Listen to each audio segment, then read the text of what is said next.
नमस्कार, good evening. Money गुरु में आपका स्वागत है। मैं हूं पल्लवी। पर्सनल फाइनेंस की डेली डोज लेकर एक बार फिर आपके सामने हाजिर हैं। आज चर्चा टैक्सेशन पे होगी, यानी टैक्स से जुड़े हुए सवालों को शामिल किया जाएगा। आपके सवालों के जवाब देने के लिए हमारे साथ CFO अपना पैसा.com बलवंत जैन मौजूद हैं, जो खुद भी एक टैक्स एक्सपर्ट है। बलवंत साहब, बहुत बहुत शुक्रिया आपका। धन्यवाद। चलिए एक नजर डालते हैं आज शो में कौन से सवालों को हम शामिल करने वाले हैं, यानी आज का ऑन द शो क्या कहता है। टैक्स के अलग अलग पहलुओं को आज हम गौर से समझेंगे बलवंत जैन से। लेकिन खासकर देखने वाली बात यह है कि लॉन्ग टर्म कैपिटल गेन्स को लेकर काफी सारे सवाल हैं। पिछले कुछ समय से हम इस पर चर्चा कर रहे हैं अपने शो में, और आज इस पर 2-3 सवाल आए हैं, उस पर जानकारी लेंगे। प्लॉट अगर आपने बेचा है, बिक्री की रकम पर कैसे टैक्स लगेगा, कितनी टैक्स देनदारी है, सब कुछ समझेंगे बलवंत जैन साहब से। और साथ ही जो डेट इन्वेस्टमेंट्स आप करते हैं, चाहे वो कोई LIC की पॉलिसी हो, कोई FD हो, RD हो, क्या उस पर भी टैक्स देना होता है, इन सब बारीकियों को हम गौर से समझेंगे। इस वक्त सबसे पहले दर्शक हमारे साथ फोन लाइन पे हैं। गोपाल लड्ढा जी औरंगाबाद से हमारे साथ हैं। नमस्कार गोपाल जी, पूछिए क्या सवाल है। नमस्कार। नमस्कार मैडम। बताइए सर। नमस्कार जैन सर।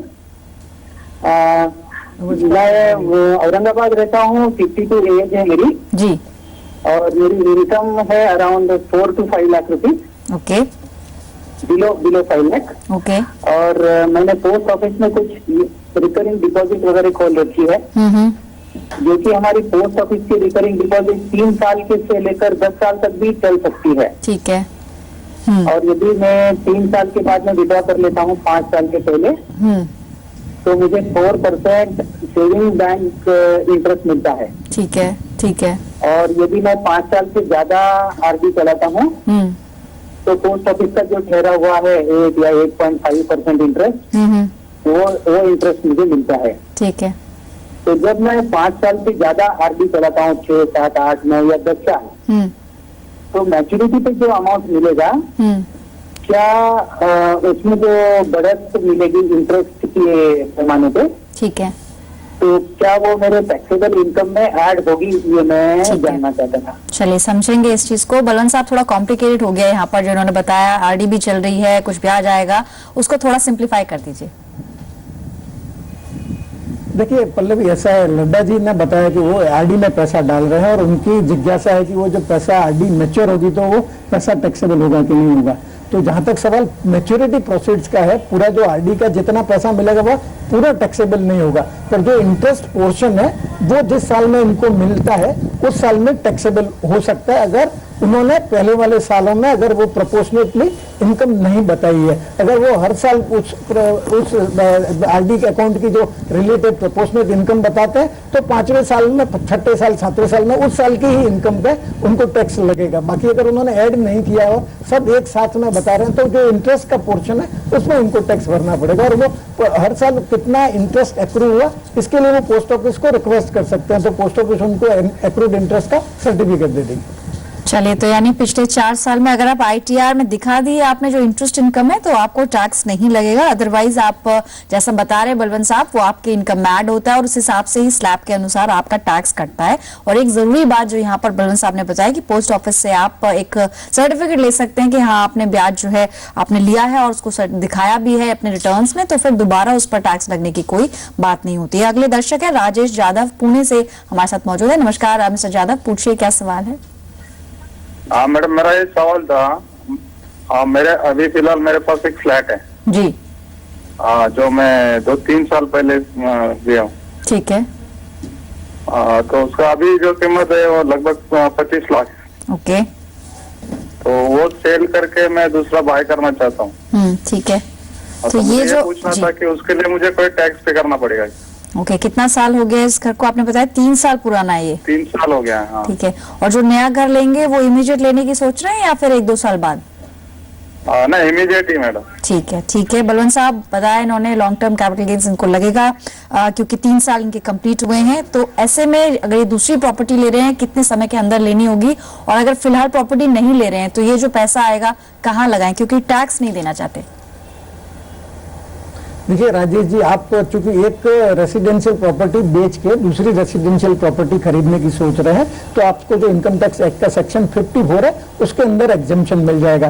तो आपके पास दो ऑप्शन है, या तो आप घर खरीद सकते हैं, तो जिस दिन आप बेचते हैं उसके 2 साल के भीतर भीतर आपको ये फ्लैट खरीदना पड़ेगा, और अगर कंस्ट्रक्शन करवाते हैं तो आपको 3 साल का टाइम है, और इसमें आपको जो पैसा है वो सिर्फ कैपिटल गेन ही इन्वेस्ट करना पड़ेगा। जो पूरा पैसा मिलता है पूरा का पूरा जो सेल प्रोसीड्स है वो इन्वेस्ट करने की जरूरत नहीं है। परंतु एक बात ध्यान रखने जैसी है कि अगर आप ये पैसा आपके इनकम टैक्स रिटर्न फाइल करने की जो ड्यू डेट है उसके पहले तक अगर यूज नहीं कर पाते हैं तो वो आपको कैपिटल गेन स्कीम अकाउंट में डिपॉजिट करवाना पड़ेगा, और वो पैसा आपको जब भी आप खरीदें या कंस्ट्रक्शन के लिए यूज करना चाहे तो उस डिपॉजिट अकाउंट में से पैसा विड्रॉ कर सकते हैं। और सेक्शन 54 में आप कितने भी घर रख सकते हो, परंतु ये घर बेच के आपको सामने एक ही घर खरीदना पड़ेगा। मतलब अगर आप चाहे कि मैं ये एक घर बेच के उसका जो कैपिटल गेन है 2 घर में इन्वेस्ट करो तो आपको एग्जेम्पशन नहीं मिलेगी, एग्जेम्पशन आपको एक घर के जितनी ही मिलेगी। जी, तो चलिए सेक्शन 54 है इनकम टैक्स एक्ट का, जहां पर आपको इस टैक्स से छूट जरूर मिल सकती है, लेकिन उसके लिए 2 चीजों का आपको फुलफिल करना है। एक तो ये कि जो ये प्रॉपर्टी आपने बेची है 2 साल के अंदर दूसरी प्रॉपर्टी आपको लेनी होगी, और दूसरा आपने चाहे तो प्रॉपर्टी मतलब बेचने से 1 साल पहले भी एक आप खरीद सकते हैं सेकंड प्रॉपर्टी। और जो इंपॉर्टेंट बात यहाँ पर बलवंत साहब ने बोली कि आप 2 अलग अलग प्रॉपर्टीज पर छूट नहीं ले पाएंगे। अगर टैक्स छूट चाहिए आपको कैपिटल गेन्स पर तो एक ही प्रॉपर्टी पर आपको खरीदकर ये पैसा जो है वहां निवेश करना होगा। साथ ही एक इंपॉर्टेंट जरूरी बात यहाँ पर यह भी है कि कैपिटल गेन्स डिपॉजिट अकाउंट एक बैंक में होता है, उसमें भी चाहे तो वो रकम आप डिपॉजिट कर सकते हैं कुछ समय के लिए। अगला सवाल ईमेल के जरिए शामिल कर रहे हैं, इन्होंने मेंशन कुछ लॉन्ग टर्म कैपिटल गेन्स के बारे में किया है, लेकिन इनका सवाल थोड़ा इंटरेस्टिंग है। बलवंत साहब, इन्होंने बताया है कि जो फ्लैट है जो इन्होंने दिसंबर 2012 में इनफैक्ट खरीदा था, उसमें ये बता रहे हैं कि लोन के जरिए इन्होंने ये फ्लैट लिया था, और अगर इसको ये बेचते हैं, ये जानना चाहते हैं अगर मैं उतने ही अमाउंट में इसको बेच दूं तो कोई भी मुनाफा मुझे नहीं हो रहा है, ऐसे में टैक्स कैसे लगेगा? और दूसरी बात, क्योंकि ये तो लोन के साथ इन्होंने फाइनेंस किया था LIC हाउसिंग से, फिर आपका टैक्स एक्ट क्या कहता है? पल्लवी, ऐसा है, जो चौधरी जी ने जो फ्लैट खरीदा था दिसंबर 2012 में, और अगर अभी बेचते हैं, अगर उसमें कुछ भी प्रॉफिट होता है तो वो शॉर्ट टर्म गिना जाएगा और उनकी जो रेगुलर स्लैब है उसमें ऐड होगा। परंतु चूंकि ये बता रहे कि जितने में खरीदा है उतने नहीं बेचेंगे तो उनको कैपिटल गेन टैक्स तो नहीं लगेगा। परंतु चूंकि ये जो घर है उन्होंने लोन से खरीदा था, और मैं प्रिज्यूम करता हूं कि उन्होंने सेक्शन 80C की जो डिडक्शन है हाउसिंग लोन के रीपेमेंट की वो अवेल की होगी। तो सेक्शन 80C कहता है कि अगर आपने कोई होम लोन से कोई प्रॉपर्टी खरीदी है और वो प्रॉपर्टी खरीदने के 5 साल के भीतर भीतर अगर आप बेच देते हैं तो आप 80C में जितना भी डिडक्शन रीपेमेंट का क्लेम किया है वो जिस साल में आप ये प्रॉपर्टी बेचते हैं उस साल की आपकी इनकम गिनी जाएगी। परंतु अगर आपने 24B में अगर कोई इंटरेस्ट क्लेम किया है तो उसका रिवर्सल का कोई भी प्रोविजन इनकम टैक्स एक्ट में नहीं है। चलिए, तो कैपिटल गेन्स टैक्स क्या है, कितना लगता है, कैसे लगता है, और साथ ही जो लोन के जरिए क्योंकि आपने ये प्रॉपर्टी जो ये फ्लैट ये लिया है तो उसमें 80C में 5 साल के अंदर अगर आप इस फ्लैट को बेच रहे हैं तो वो जो छूट आपने ली है वो आपकी इनकम में ऐड हो जाएगी, इस हिसाब से आपको टैक्स देना होगा।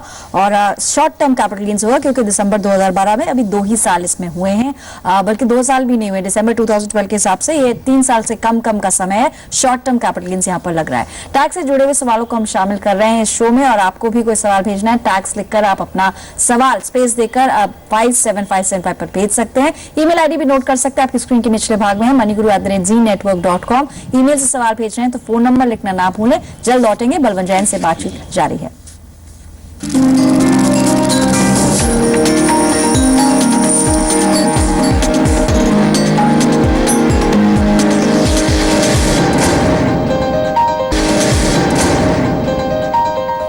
वेलकम बैक, आप देख रहे हैं मनी गुरु टैक्स। आज टैक्सेशन से जुड़े हुए सवालों को हम शामिल कर रहे हैं। बलवंत जैन हमारे साथ बने हुए हैं आपके सवालों के जवाब देने के लिए। एक और ईमेल यहाँ पर शामिल कर रही हूँ। अमनदीप सिंह का जी का सवाल है, होशियारपुर पंजाब से इन्होंने सवाल भेजा है।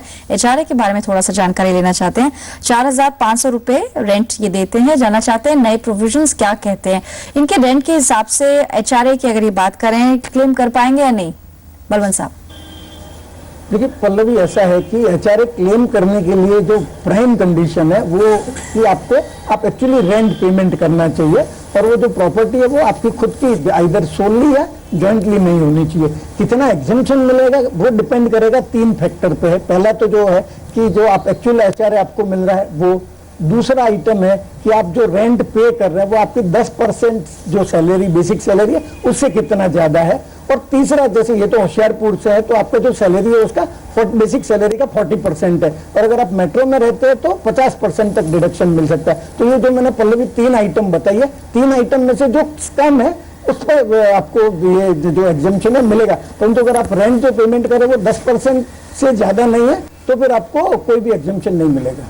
तो ये जो आप बता रहे हैं मेट्रो सिटीज, नॉन मेट्रो, ये बेसिक सैलरी में से आप कैलकुलेट करके बता रहे हैं बलवंत साहब? नहीं, वो तो आपका जो सैलरी सर्टिफिकेट है उसमें ही स्पेसिफाइड होता है कि बेसिक सैलरी कितनी है और दूसरे एमोल्यूमेंट्स वगैरह कितने हैं। चलिए, तो ये जो रूल रेगुलेशन है वो यहाँ पर आपको कुछ क्लियर होंगे। मनदीप, अब दीपक से बात करते हैं, पुणे से हमारे साथ फोन लाइन पे। नमस्कार दीपक, बताइए कौन से प्लॉट की आप बात कर रहे हैं? मैडम, मेरे डैड ने एक प्लॉट लिया था 2006 में, ठीक है। लगभग 1,30,000 में, अप्रैल 2006 में। ओके। और उसे उन्होंने पिछले महीने मार्च 2014 में बेचा लगभग ठीक है। 5 लाख रुपए में। ओके।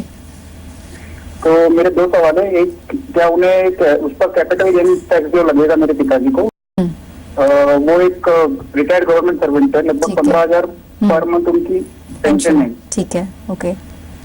तो उस पर कैपिटल गेन कितना लगेगा? और दूसरा सवाल ये है कि वो 5 लाख मुझे देना चाहते हैं, मेरा एक होम लोन है, ठीक है। उसको पार्शियली पे ऑफ करने के लिए, तो मेरी भी क्या टैक्स लायबिलिटी बनेगी? या इसके अलावा यह पूछना है कि एक बेस्ट कोर्स ऑफ एक्शन क्या होगा टैक्स प्लानिंग का, ताकि मेरी टैक्स लायबिलिटी मिनिमम हो हम दोनों ठीक की। है।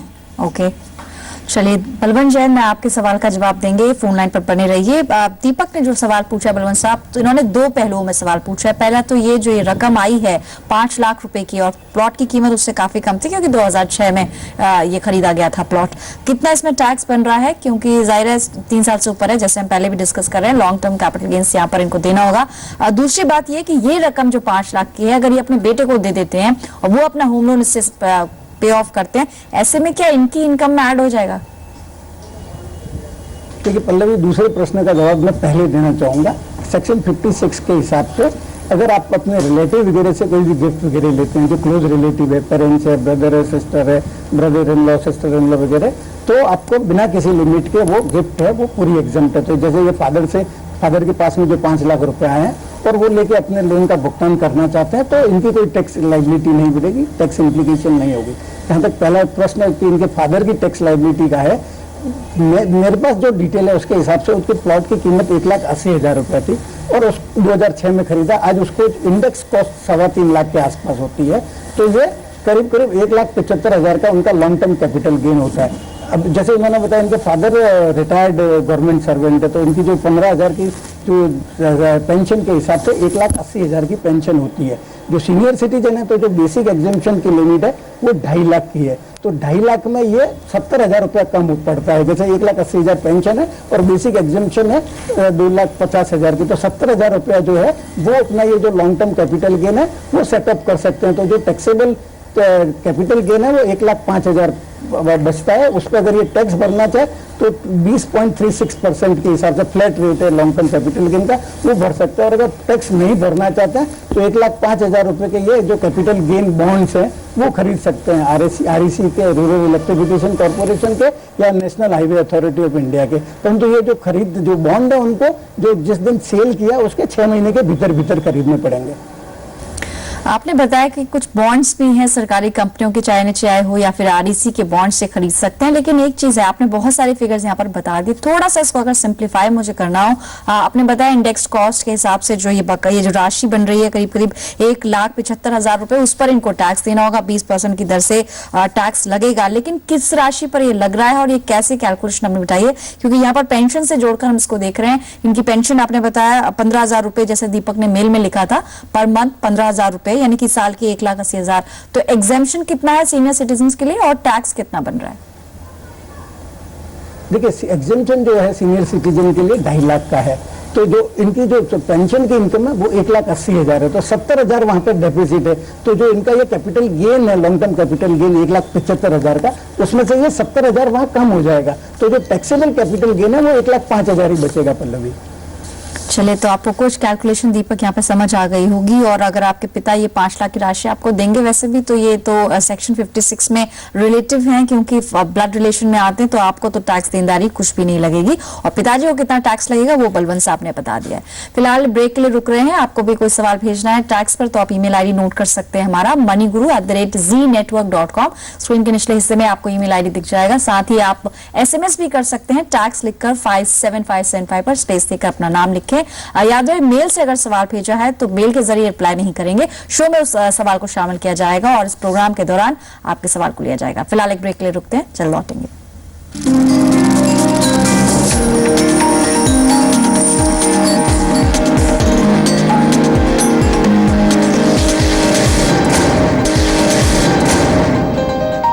Welcome back. आप देख रहे हैं मनी गुरु टैक्स। आज चर्चा टैक्सेशन पर हो रही है, यानी जो ईमेल्स और SMS आपने हमें शो में भेजे हैं पिछले हफ्ते, उन्हें हमने शामिल किया है। बलवंत साहब कुछ और सवालों को शामिल करेंगे, आखिरी सेगमेंट है, लेकिन उससे पहले लॉन्ग टर्म कैपिटल गेन्स, जैसा कि हम देख रहे हैं बहुत सारे सवाल आज उस पर आए हैं। किन सब एसेट्स पर ये लगता है एग्जैक्टली? देखिए पल्लवी, ऐसा है कि लॉन्ग टर्म कैपिटल गेन, जो कैपिटल असेट आपकी लॉन्ग टर्म हो गई है, और लॉन्ग टर्म की जो डिफिनेशन है उसमें कोई भी असेट आपने अगर 36 महीने या उससे ज्यादा रखी है तो लॉन्ग टर्म हो जाती है, और 36 महीने से कम है तो वो शॉर्ट टर्म गिनी जाती है। परंतु जैसे शेयर्स है, यूनिट्स है, या और दूसरी जो फाइनेंशियल एसेट्स है, बॉन्ड्स वगैरह, उनके लिए जो होल्डिंग पीरियड का रिक्वायरमेंट है वो 36 महीने की जगह 12 महीने। तो अगर शेयर्स आप अगर 12 महीने के बाद में अगर बेचते हैं तो वो लॉन्ग टर्म गिना जाता है, और 12 महीने से कम में वो शॉर्ट टर्म गिना जाएगा। और किस पे टैक्स लगेगा? वो जो कैपिटल एसेट की डेफिनेशन है, अगर वो कैपिटल उस डेफिनेशन में कैपिटल एसेट है तो उस पर टैक्स लगेगा। जैसे अपने पिछले शो में भी डिस्कस किया था कि जैसे कार वगैरह है, या आपके पर्सनल पहने के कपड़े वगैरह, वो अगर आप कुछ बेचेंगे, पर्सनल एसेट्स के अलावा जो कैपिटल एसेट्स होंगे उन पर टैक्स लगेगा। क्योंकि पिछली दफा जब हम बात कर रहे थे कार बिक्री पर एक सवाल आया था, तो आपने यही बताया था कि पर्सनल एसेट है, आप निजी पर्पस के लिए उसको यूज करते हैं, इसलिए उस पर कैपिटल गेन्स नहीं लगेगा। चलिए आगे बढ़ेंगे। अगला सवाल जो है अजय का है, पुणे से सवाल इन्होंने भेजा है। प्लॉट लोन इन्होंने मेंशन किया था कि प्लॉट के लिए इन्होंने शायद लोन लिया है, रेजिडेंशियल प्लॉट है। प्लॉट पर जहां तक हमारी जानकारी है बलवंत साहब, प्लॉट पे तो लोन टैक्स छूट नहीं मिलती है, लेकिन प्लॉट का अगर पर्पस हो उस पर कंस्ट्रक्शन करना, उन्हीं से जानकारी लेते हैं। इस वक्त फोन लाइन पर भी हमारे साथ जुड़ गए हैं। अजय नमस्कार, आपने प्लॉट पर एक सवाल भेजा था, पूछ सकते हैं एक्सपर्ट से। नमस्कार मैम। नमस्कार सर। एक्चुअली मैं पुणे से बोल रहा हूँ जी। मैंने जालंधर सिटी में एक प्लॉट लिया है, रेजिडेंशियल प्लॉट है, और उस पर लोन लिया है 15 लाख का। ठीक है। तो मेरा क्वेश्चन ये है कि क्या मुझे उस पर कोई प्रोविजन है जिसपे टैक्स रिबेट मिल सकता है? आपने जो प्लॉट लिया है उस पर घर बनाने का आपका विचार है? जी एग्जैक्टली। ठीक है। और बैंक को भी ये मालूम है कि प्लॉट लोन जो है कंस्ट्रक्शन बेस्ड है? कंडीशन भी रखा है कि विदिन 5 ईयर मेरे को कंस्ट्रक्शन स्टार्ट करना है। ठीक है। चलिए, वही बात जो मैं कह रही थी बलवंत साहब, इनके सवाल को लेते समय मेल में जैसे इन्होंने मेंशन किया था कि ये जो प्लॉट है इस पर ये घर बनाएंगे, और जैसे इन्होंने अभी बताया 5 साल के अंदर ये कंस्ट्रक्शन करना चाह रहे हैं, फिर क्या ये छूट ले सकते हैं ETC में? पहले ऐसा है कि जैसे उन्होंने बताया कि ये तो शायद उन्होंने कंपोजिट लोन लिया है जिसमें ये घर भी बनाना चाहते हैं। तो अगर आप घर बना रहे हैं और प्लॉट के लिए लोन लिया तो आप कंस्ट्रक्शन के लिए भी लोन लेंगे, तो आपको जो ETC और 24B का है वो डिडक्शन मिल सकता है। परंतु अगर कोई और प्लॉट खरीदता है और प्लॉट लोन के लिए लोन लेता है और उस पर इंटरेस्ट पेमेंट करता है, तो मेरी ओपिनियन में उनको कोई इनकम टैक्स एक्ट में डिडक्शन नहीं मिलता है, परंतु वो जो इंटरेस्ट की कॉस्ट है वो जो प्लॉट की कॉस्ट में ऐड कर सकते हैं कैपिटल गेन का कैलकुलेशन के लिए। तो ETC के अलावा क्या 24B में जो ब्याज की आप बात कर रहे हैं, दोनों पे छूट ले पाएंगे? कंस्ट्रक्शन लोन है तो हाँ, क्योंकि अगर वो जो अगर आप होम लोन है तो वो तो प्लॉट के बिना तो कंस्ट्रक्शन हो नहीं सकता, तो जो 24B और ETC दोनों में वो क्लेम कर पाएंगे। पर हो सकता है असेसिंग ऑफिसर कोई डिफरेंट एटीट्यूड लेवे तो थोड़ा बहुत केस फाइट करना पड़ सकता है, परंतु ये अपना पॉइंट रख सकते हैं कि बिना प्लॉट के कंस्ट्रक्शन नहीं हो सकता, तो प्लॉट की कॉस्ट भी कंस्ट्रक्शन नहीं गिनी जानी चाहिए। चलिए, तो कॉम्पोजिट लोन की शायद बात करें बलवंत साहब, और 24B में आपको ब्याज पर जो छूट मिलती है 1.5 लाख होती है वो सालाना, और साथ ही ETC में 1 लाख की छूट होती है, क्योंकि आपने प्लॉट कंस्ट्रक्शन के पर्पज से लिया है, रेजिडेंशियल प्लॉट है, तो आप एक बार जरूर चेक करें जब आपको पोजेशन मिलेगा, उसके बाद आप ये दोनों छूट जो है ले पाएंगे सालाना तौर पर। फिलहाल इतने ही सवाल आज मनी गुरु में शामिल कर पाएंगे। बलवंत साहब आपका बहुत बहुत शुक्रिया अपना कीमती वक्त जी बिजनेस को देने के लिए। धन्यवाद पल्लवी। और अपने दर्शकों को बता दें कि हम आज लेकर आए थे टैक्स स्पेशल, लेकिन मंडे जब हम लौटेंगे तो सेविंग्स पे चर्चा होगी। मंडे टू फ्राइडे आपका ये शो आता है। हर मंगलवार को सेविंग्स के अलावा लोन्स पर चर्चा हम करते हैं। साथ ही बुधवार का दिन रहता है इंश्योरेंस के नाम। इंश्योरेंस से जुड़े हुए सवाल भी आप शो में पूछ सकते हैं। साथ ही प्रॉपर्टी अगर आपने खरीदी है और प्रॉपर्टी के बारे में कुछ जानना चाह रहे हैं, प्रॉपर्टी निवेश को लेकर, आप अपने सवाल थर्सडे को इस शो में भेज सकते हैं। साथ ही आज फ्राइडे था, इससे टैक्सेशन पर हमने बात की। मेल आईडी आप नोट कर सकते हैं, moneyguru@znetwork.com। उस पर अपने सवाल आपको लिखकर भेजने हैं। याद रहे कि फोन नंबर अपने मेल में जरूर मेंशन करें। हमारी टीम आपसे संपर्क करेगी और आपका सवाल अगले शो में शामिल करेगी। फिलहाल मनी गुरु से इतना ही, हमें दीजिए इजाजत। नमस्कार।